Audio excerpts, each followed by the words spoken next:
Many faces who within themselves they think, you know what, brother, I got a long time to go, man. I'm young, brother, I'm young. My brothers, I've had the most interesting 5 weeks of my life. I've buried almost 8 brothers in the last 5 weeks. All of which were under the age of 25. All of which were under the age of 25 years old. And they didn't die because they were sick.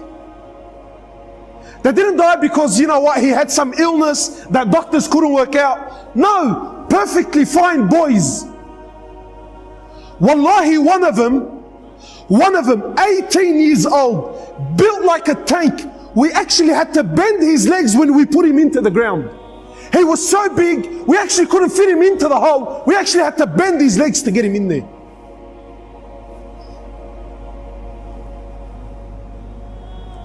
Eight, under the age of 25. And ask me how many of them prayed.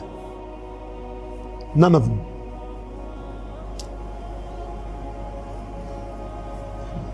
How many of them were familiar with Quran? None of them. This is what the people around them are telling me. This is what their friends are telling me. My brothers, you sit here hopeful thinking I have a long life.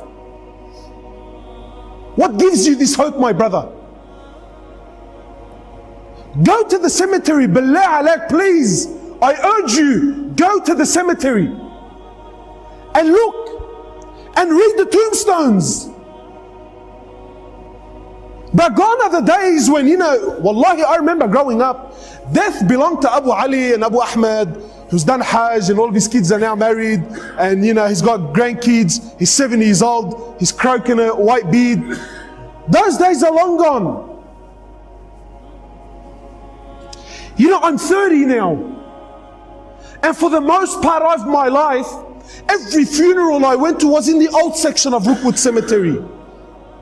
In the last few years, we filled up that one, plus 2 new sections that they gave us, and we're already halfway through the new one that they gave us.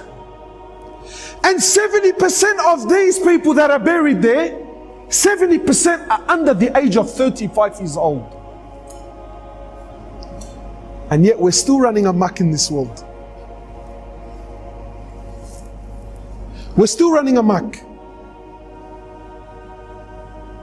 My brothers, life is serious, man. I hate to break it to you, wallahi.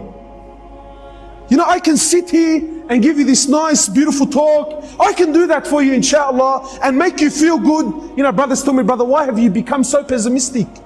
Why don't you speak about the mercy of Allah, the rahmah of Allah? Give people hope. Sometimes hope in the wrong hands, can actually destroy the person. One of the great companions of Muhammad sallallahu alaihi wasallam, I believe it was Mu'adh bin Jabal, I believe it was him, on his deathbed, khalas, last days in his life, he speaks between him and Allah, conversation now between him and Allah. He says, Ya Allah, you know that I lived my whole life in fear of you. He says, Ya Allah, I lived my whole life in fear of you. And now, Ya Allah, I'm on my deathbed. Khalas, I'm dying, I'm going, I'm leaving. Now, Ya Allah, even if I wanted to do something, I physically can't. Say, Ya Allah, I'm asking now I'm knocking on the door of your rahmah. Ya Allah, now I'm knocking on the door of your mercy. He says, I lived my whole life in what? In fear.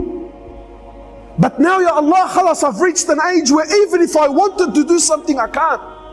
I'm too old, I'm too fragile, I'm too brittle, I'm too sick. I actually can't get out of the bed. Now, Ya Allah, now at this moment of my life, I'm knocking on the door of your mercy. Ya Allah, I'm asking that you have rahmah upon me. I ask you, my brother, sincerely, did this companion not know the verses of Rahmah? No, he knew it. But he knew, my brothers, that his life is serious.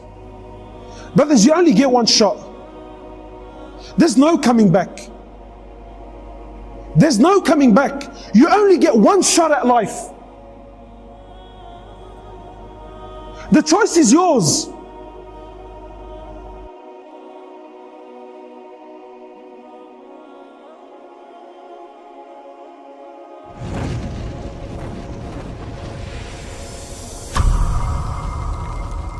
سبيل الدموع سبيل مريح تنهد يا صاحي كي تستريح وغصة